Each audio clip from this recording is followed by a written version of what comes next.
Good morning students. 10th class का chapter first Bharat के संसाधन के आगे का चैप्टर देखेंगे। इस चैप्टर में आज हम देखेंगे यहाँ पर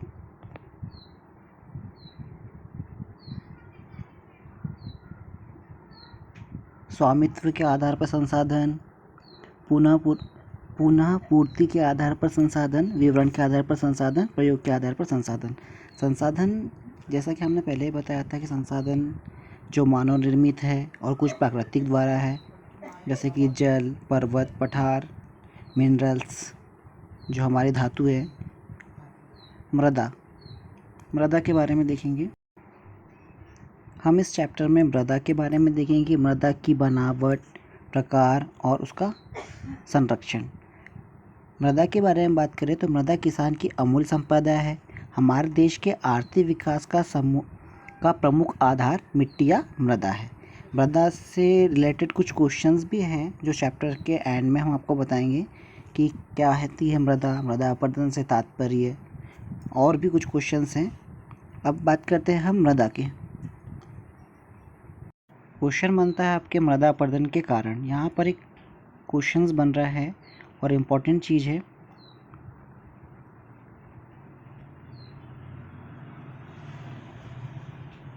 कि मानव जीवन में मृदा का महत्व बहुत अधिक है, विशेषकर किसानों के लिए। समस्त मानव जीवन मिट्टी पर निर्भर करता है। समस्त प्राणियों का भोजन प्रत्यक्ष या परोक्ष रूप से मिट्टी से प्राप्त होता है। हमारे वस्त्रों के निर्माण में प्रयुक्त कपास, रेशम, जूट व ऊन प्रत्यक्ष या परोक्ष रूप से हमें मिट्टी से ही मिलते हैं। जैसे भेड़ मिट्टी पर उगी घास खाती है और हमें ऊन देती है।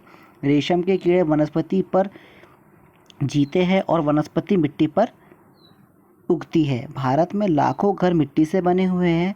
हमारा पशुपालन उद्योग, कृषि और वन उद्योग मिट्टी पर ही आधारित है। ये सारी चीज़ें हम इस चैप्टर में देखेंगे। हम बात करते हैं मृदा निर्माण की। तो मृदा निर्माण की बात करें तो मृदा के निर्माण की प्रक्रिया बहुत धीमी है। मृदा की 1 सेंटीमीटर परत के निर्माण में सैकड़ों वर्ष लग जाते हैं। इसकी 2/2 सेंटीमीटर की पतली परत के निर्माण में 1000 वर्षों से अधिक समय लग जाता है। इसके बाद हम देखेंगे जल के स्रोत व उसके प्रकार, वितरण और जल संरक्षण। जल एक मूल्यवान संपदा है। इससे हमारी मूलभूत आवश्यकता पूर्ण होती है। पृथ्वी का जीवन का आधार जल ही है। वनस्पति एवं जीव जंतुओं के शरीर में जल का अंश प्रधान होता है। मनुष्य के शरीर में 70% जल होता है। जैसा कि आप सभी को पता है कि जो मनुष्य की बॉडी है, मनुष्य का जो शरीर है, उसमें 70% जल होता है। जल की बात करते हैं, जल में हमारे पास हमें और टॉपिक देखेंगे, जैसे पृष्ठीय जल, भौम जल, वायुमंडलीय जल, महासागरीय जल। जल के उपयोग क्या क्या करते हैं हम, और भारत की यहाँ पर देखेंगे भारत की प्रमुख नदियाँ। हम बात करते हैं यहाँ पर पृष्ठीय जल की। नदियाँ, झीलों व छोटे बड़े जलाशयों का जल पृष्ठीय जल कहलाता है। पृष्ठीय जल की बात करें तो नदियाँ, झीलों व छोटे बड़े जलाशयों का जल पृष्ठीय जल कहलाता है। भौम जल की बात करते हैं, वर्षा जल का कुछ भाग भूमि द्वारा सोख लिया जाता है।